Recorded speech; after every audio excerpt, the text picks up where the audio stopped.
In the last years, technology has greatly evolved. We've been using paper, text, words, documents, diagrams for thousands of years. But now we can do so much more with computers. And in 2010, that was the motivation to rethink how can we really support a human in thinking better, in organizing his information in a way that is more efficient. And that is fundamental in many aspects. If you can communicate better what's in your mind, you can actually, for yourself, understand harder problems. You can put some part of your cognition outside of your brain and help you to understand harder problems. In a team, it's also very important because people will understand what everybody else has been doing and also what the team is doing in a very clear way. And that will help in creating that common vision that is so powerful when you want to achieve a goal. Having a very clear common vision of what we are working on is possible if we can communicate better what's in the mind of each individual.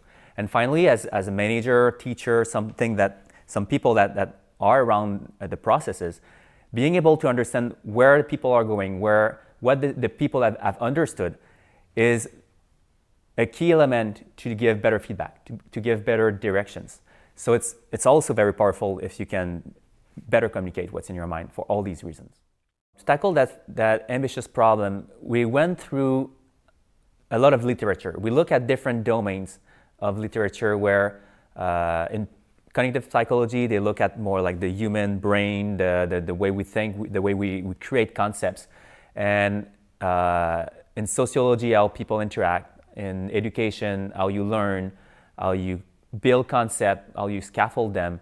AI, how the knowledge is represented in the AI machine, things like that. We just look at a lot of different fields and trying to get a big picture.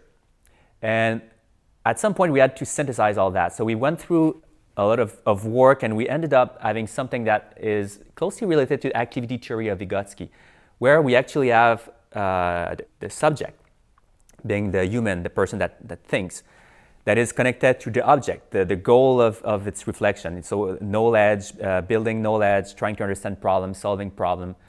And the third part is community. How community affects learning, how knowledge is built from community interaction, and how the community and the object interact together in teamwork and things like that. So that was the big framework we ended up with that could connect most of the dots of the literature we read. Even though they were not using the same terms, they will say similar things. And finally, around all that, we added environment. The environmental factors, like where people are working, where you create your knowledge, may vary from place to place. The notion that we are now in 2022-ish, and we have Facebook, social medias, we have technology. We have to think about these things. We have to use these things in our design. The first part is the subject. The subject is the person that thinks, how the brain works, how we create knowledge. And a central part of that is the concept. In psychology, the concept is a perceived pattern through nature. It's something that we build through learning, that we create. And it's not just a word. It's something that contains much more information. And the way we represent that in the concept space is that every concept does has a label, but it's also expandable. Any concept can be expanded and have some space to elaborate through it, put some more information about it. So you can have that structure information that goes from the big concepts, from more general to the more specific. And that mimics very much the way an expert will organize its knowledge. And that's basically a difference between how expert organize it and novice. The second big point to consider when we build knowledge is the aspect about a relation. Concept related to other concept creates knowledge. So the relation, the link we put between concept is very important to create knowledge. And that is the first citizen in concept space. We always keep a high priority to linking. So there's a linker in everything in concept space. So you can create these links that can represent causality, but also like analogy and any type of links that represents connection between concepts. And more than that, lines do represent links, but in concept space, you have that notion that every concept you put into a concept also creates some kind of link. That is, this is part of something. This is a type of something.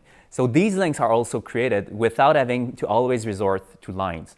And using the space, grouping things together also has some kind of meaning. And it exploits some of the strongest part of our brain, which is the graphical analysis of space, which is much more efficient to transmit knowledge than words, which is more like unidirectional. The second part we have to consider is the object, the thing we work with. And this includes different type of artifact that as human we typically use. So we have to consider tasks, documents, communication as typical objects that we have to manipulate and represent in this space so that we can really support a world representation of what we use as humans. Other part of the object is that notion that how we evolve a problem, how we create new solution, have different ways of happening. We can diverge on something, we can converge on a decision, and that has to be representable in concept space. And this is something we can actually do pretty well in this space, because any concepts can be just copied to restart a new version, or we can just create diverging links when you have a creative moment, or just start a new idea anywhere in this space as a new, completely different ideas. So it's possible to support that type of thinking. The third aspect that we have to consider is community. And when we think about designing something to support and represent very clearly what's in the human brain, we sometimes forget about that aspect because it's wants something for the human brain. But community is fundamental in the building of knowledge. And that has been brought by psychologists like Vygotsky and Leontev, and brings a whole new dimension when you think about it. We wouldn't have the concept or language if we would not have communicate between people. We need society to build knowledge. And this block is also something we use for teamwork, community, like organization. All of that aspect is something that is fundamental in when we develop a solution. We cannot develop just by ourselves. What we did in this aspect for concept space is that we have a representation of knowledge that is for sure individual knowledge. We can have that mapping of concept, there are links between them. But we have the same thing for the team. And the team also has that full view of a problem, which is the sum of the contribution of multiple people. But that team space is negotiated through people. It's a view, a common vision of the problem. And you can still keep individually your own vision and your own connections, but you have that duality of representation between what you think and what the team has decided is the common view of things. And finally, around all that is the environment, which is the fact that we have to build a tool that works in our context. That means that works with the technology we have, the web, the phones, all of that has to be taken into account. And concept space has to be built in such a way that it interacts correctly with that. And it goes beyond the platform, it goes beyond the principle, but the platform that will support concept space should be integrated and integrating these technologies so that it can work when you're on the bus, you open up your phone, you have a new idea, you're in different contexts, but it is part of thinking, it is part of developing ideas, of having these haha moments anywhere, and you want to put that on your concept space. It is fascinating to look under the hood of concept space.